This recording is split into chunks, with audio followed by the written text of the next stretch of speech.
एक झोपड़ी के अंदर एक बुजुर्ग महिला जो काफी ज्यादा बीमार है वो अपने बिस्तर पर लेटी हुई है। सुबह सुबह का समय था और तभी एक करोड़पति महिला अपनी बड़ी कार को लेकर उससे मिलने के लिए आती है और आने के बाद उसका हालचाल पूछने लगती है। अब जैसे ही वो करोड़पति महिला आई थी तो वह महिला अपने बिस्तर से उठने की कोशिश करती है, लेकिन वह करोड़पति महिला उससे कह देती है कि कोई बात नहीं अम्मा, आप लेटी रहो। और उसके बाद जो बुजुर्ग महिला होती है वो अपने सिरहाने के नीचे से एक डायरी निकालकर उस करोड़पति महिला को देती है और कहती है कि मालकिन, इसमें मेरे बेटों के नंबर हैं, उन पर फोन मिलाकर मेरी बात करवा दो। उसके बाद वह करोड़पति महिला उस डायरी में से नंबर लेती है और उसके बेटों से बात करवाती है, लेकिन जैसे ही उसकी बात कंप्लीट होती है तो इसके बाद वह बुजुर्ग महिला फूट फूट कर रोने लगती है। अब जो वह करोड़पति महिला है उससे पूछने लगती है कि अम्मा तुम इस तरह से क्यों रो रही हो, तो वह बताती है कि मालकिन, मेरे दोनों बेटे सरकारी नौकरी लग गए हैं और मैंने उनसे कहा था कि तुम मुझे भी अपने साथ ले जाओ, तो उन लोगों ने मुझे अपने साथ ले जाने से मना कर दिया। अब इस बात को सुनकर जो करोड़पति महिला होती है उसको बड़ा ही बुरा लगता है और वह उस बुजुर्ग महिला से अपने साथ चलने के लिए कहने लगती है। कौन थी वह करोड़पति महिला और वह बुजुर्ग महिला उसे मालकिन क्यों कर रही थी, पूरी सच्चाई के बारे में जानने के लिए वीडियो को अंत तक जरूर देखें। गुजरात के सूरत में एक परिवार रहा करता है जिस परिवार के अंदर 4 सदस्य हैं। 2 पति पत्नी है, जिसमें से पति का नाम हर्षवर्धन है और उसकी पत्नी का नाम है आशा।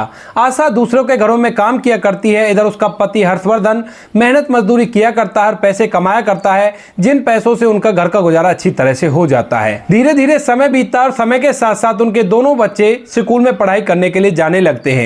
अब जब तक दोनों बच्चे छोटी क्लासों में होते हैं तो तब तक कोई दिक्कत नहीं होती, लेकिन जैसे ही धीरे धीरे वो बड़ी क्लासों में पहुंचते हैं तो उसके बाद उनकी पढ़ाई के लिए पैसा निकाल पाना बड़ा ही मुश्किल होता है। तो इस टाइम पर जो आशा देवी होती हैं वो अपने घर के खर्चों को कम करके और उसके बाद अपने बच्चों के लिए पैसा बचाया करती है। अब इस बात को जैसे हर्षवर्धन जी देखते हैं तो अपनी पत्नी के ऊपर बहुत ही ज्यादा गर्व महसूस करते हैं, क्योंकि जिस तरह से उसकी पत्नी घर के खर्चों को कम करके पैसे बचाकर अपने बेटों को पढ़ा रही थी, ऐसा शायद ही कोई महिला कर पाती। आशा देवी अपने लिए नई साड़ी नहीं खरीदा करती, जो उसकी मालकिन जहां पे वो काम किया करती थी वो साड़ी दे दिया करती थी, तो उन्हीं को पहनकर अपना गुजारा किया करती थी।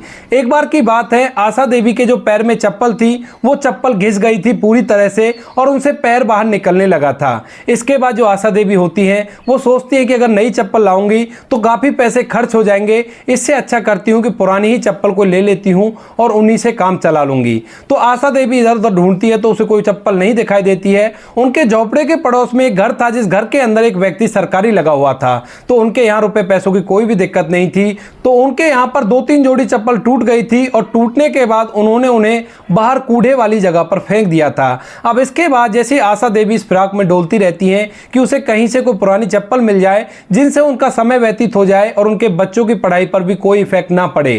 तो उसके बाद वह घूमती घूमती उस घर के सामने जाती हैं तो वहां पर उसे चप्पलें पड़ी हुई दिख जाती हैं जिनकी बद्दियां टूटी पड़ी थी। तो आशा देवी उनको उठाने का मन बना लेती हैं, लेकिन चारों तरफ लोग थे और लोगों के बीच में आशा देवी की थोड़ी बहुत इज्जत थी, क्योंकि वो लोग अपनी मेहनत करके कमाया खाया करते थे। तो इसी वजह से आशा देवी अपने कदम पीछे हटा लेती हैं और रात होने का इंतजार करने लगती हैं। अब जैसे रात होती है तो रात के समय आशा देवी चुपचाप निकलती हैं और निकलने के बाद गली में इधर उधर देखती हैं कि कोई व्यक्ति उसे देख तो नहीं रहा और चुपके से जाकर उन चप्पलों को उठा लाती हैं। अब घर लाने के बाद आशा देवी उन चप्पलों की जो बद्दियां टूटी हुई थी उनको अपने हाथ से ही सिलाई कर लेती हैं और सिलाई करने के बाद उनको पहन कर अपना गुजारा करने लगती हैं।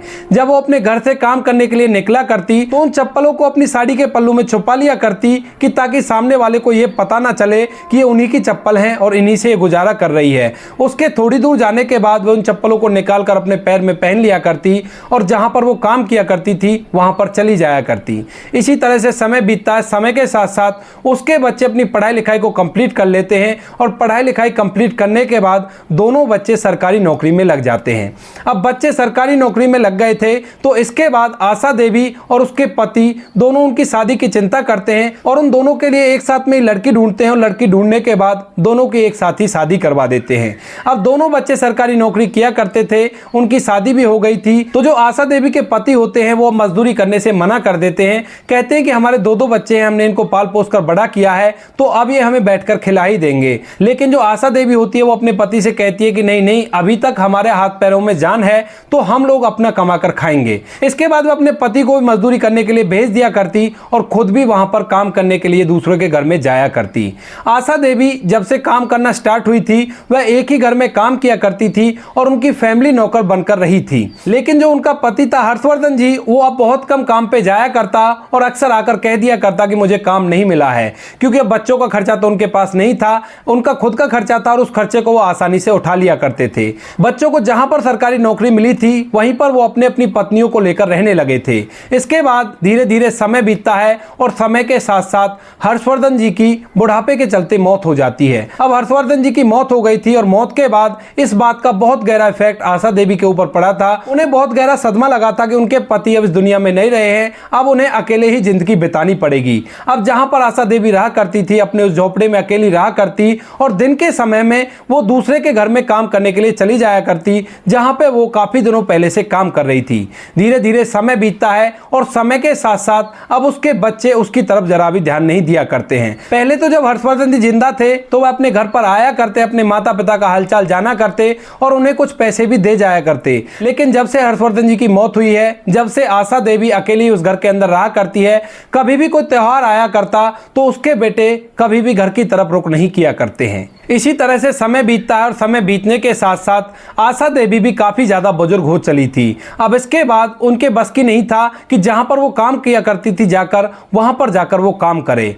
अब ऐसे एक दिन आशा देवी की तबीयत ज्यादा खराब हो जाती है और तबीयत खराब होने के कारण आशा देवी उस काम पर नहीं जा पाती हैं जिस काम को वो पिछले 50 साल से रेगुलर कर रही थी। उसको 50 साल हो गए थे एक घर में उनकी नौकरानी बनकर काम करते हुए। आशा देवी सोचती है कि कोई बात नहीं, आज काम करने के लिए नहीं जाती हूँ, हो सकता है कल मेरी तबीयत सही हो जाएगी और उसके बाद मैं काम करने के लिए चली जाऊंगी। ऐसा सोचकर आशा देवी अपने घर के अंदर आराम करने लगती हैं। धीरे धीरे दूसरा दिन होता है और दूसरे दिन भी आशा देवी की तबीयत में कोई सुधार नहीं होता, उनकी हालत और भी ज्यादा खराब होने लगती है। अब आशा देवी की तबीयत इतनी खराब थी कि आज उनसे बिस्तर से उठा भी नहीं जा रहा था। अब जहां पर वो काम किया करती थी वहां के सदस्यों को जब पता चलता है कि जो नौकरानी उनके घर में काम किया करती थी वो कल भी नहीं आई थी और आज भी इतना टाइम हो गया था कि जिस टाइम तक आशा देवी आ जाया करती थी, तो इसके बाद जो उस घर की बहू होती है वो अपने घर वालों से बात करके अपनी बड़ी सी गाड़ी लेती है और सीधा आशा देवी के घर पर पहुंच जाती है, जहां पर उसकी एक छोटी सी झोपड़ी थी जिसके अंदर आशा देवी अपने परिवार के साथ रहा करती थी।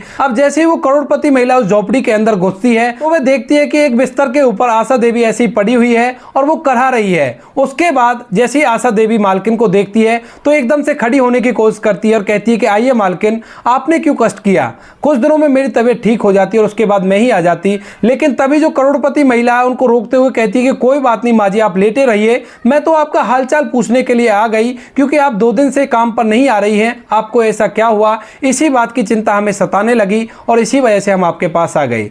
उसके बाद जो मालकिन होती है करोड़पति महिला, वह आशा देवी के बिस्तर में पैरों की तरफ बैठ जाती है और उससे पूछने लगती है कि आखिर तुम्हें ऐसा क्या हुआ जो तुम इस तरह से करा रही हो। उसके बाद आशा देवी उसे बताती है कि मेरी तबीयत खराब रहने लगी है, अब मैं बुजुर्ग तो हो चली हूँ, कहां तक मेरा शरीर मेरा साथ देगा। अब इस बात को सुनने के बाद जो करोड़पति महिला है उसको हौसला देती है और कहती है कि कोई बात नहीं माँ जी, सब कुछ ठीक हो जाएगा। इसके बाद जो आशा देवी होती है अपने सिराने के नीचे से एक डायरी निकालती है जिस डायरी के अंदर उसके दोनों बेटों का नंबर लिखा हुआ था और वह करोड़पति महिला की तरफ उस डायरी को करते हुए कहती है कि मालकिन, आप इस डायरी में से मेरे बच्चों से मेरी बात करवा दो।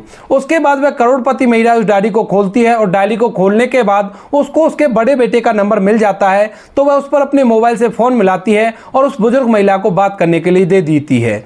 उसके बाद वह बुजुर्ग महिला अपने बेटे से कहने लगती है कि बेटा, मेरी तबीयत बहुत ज्यादा खराब रहा करती है, अब तू ऐसा कर, मुझे अपने साथ ले जा, मुझसे अकेले से यहाँ पर नहीं रहा जाएगा, मेरे शरीर में इतनी भी ताकत नहीं है कि मैं उठकर अपना खाना पीना बना लूं और ना ही मैं अपना पानी पी सकती हूं लेकर। अब इस बात को सुनने के बाद उसका बड़ा बेटा उससे मना कर देता है, कहता है कि माँ, यहाँ पे तो हमारा ही गुजारा मुश्किल से हो रहा है, आप क्या करोगे यहाँ पर आकर, आप वहीं पर अपना समय व्यतीत कर लो और छोटे भाई से बात कर लो।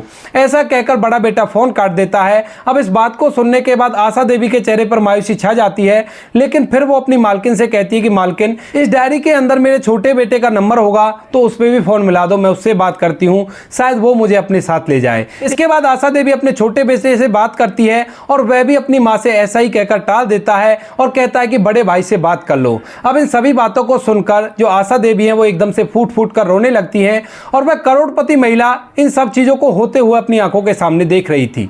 उसके बाद वह करोड़पति महिला जिसके घर में उसने 50 साल से काम किया था, वह उसको चुप कराती है और उसका धैर्य बंधाती है और कहती है कि माँ जी कोई दिक्कत नहीं, आपने हमारे यहाँ पर काफी दिनों से काम किया है तो हमारा भी आप पर कुछ ना कुछ हक बनता है। आप ऐसा करो, आप मेरे साथ चलो और मैं आपकी वहां पर अच्छी तरह से देखभाल कर लूंगी। अब आशा देवी उनसे मना करती है, कहती है कि नहीं मालकिन, मैं आपके यहाँ पर क्यों बोझ बन के रहूं, जब मेरे बेटे ही मुझे नहीं संभाल रहे तो मैं यहीं पर रहूंगी, जैसा मेरा ऊपर वाला रखेगा वैसे ही मैं यहाँ पर रह लूंगी। लेकिन जो करोड़पति महिला थी वह उनसे जिद करती है और जिद करने के बाद उसे अपने साथ लेकर उस बड़े बंगले में चली जाती है जहां पर आशा देवी ने 50 साल से लगातार काम किया था। वहां पर जाने के बाद वह करोड़पति महिला अपने सास ससुर को उसके बारे में बताती है और कहती है कि इसके बेटे इसकी सेवा करने से मना कर रहे हैं और अपने काम से मुकर रहे हैं। अब इस बात को सुनने के बाद जो करोड़पति महिला के सास ससुर थे वो भी आशा देवी पर बहुत ज्यादा तरस दिखाते हैं और उससे कहते हैं कि कोई बात नहीं अम्मा, अगर आपके बेटे आपका ख्याल नहीं रखेंगे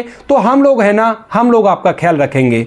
अब इस बात को सुनने के बाद जो आशा देवी होती है उसकी एकदम से आंखों से आंसू निकलने लगते हैं और वह फूट फूट कर रोने लगती है। उसको रोता हुआ देखकर पूरा परिवार उसको संभालता और कहता है कि माँ जी कोई बात नहीं, आपने जितने दिनों इस घर में काम किया है उतने दिनों में आप हमारे परिवार का हिस्सा बन गई हो।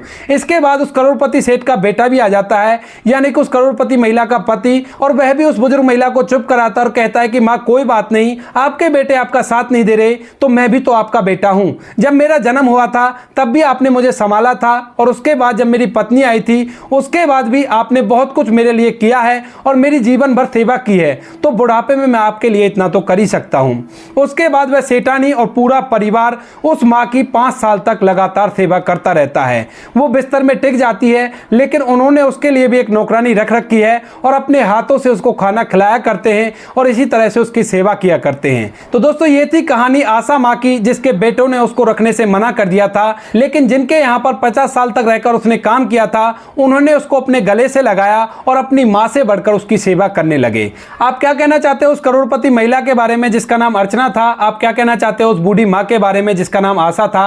आप क्या कहना चाहते हो उसके बेटों के बारे में? आपकी जो भी राय कमेंट सेक्शन में लिख सकते हो, लोगों के साथ शेयर कर सकते हो। वीडियो अगर अच्छा लगा तो वीडियो को लाइक और चैनल को सब्सक्राइब जरूर करें ताकि हमें थोड़ा बहुत हौसला मिले आप लोगों के लिए ऐसी अच्छे वीडियो बनाने के लिए। इन कहानियों को सुनाने का उद्देश्य किसी को परेशान करना बिल्कुल भी नहीं है। यह कहानियां आपको इसलिए सुनाई जाती हैं ताकि आप लोग इन कहानियों में से कुछ ना कुछ सीख सको और अपने जीवन में उस चीज को अप्लाई कर सको। मिलते हैं किसी नेक्स्ट वीडियो में नए टॉपिक के साथ, तब तक के लिए जय हिंद, जय भारत, जय हिंदुस्तान।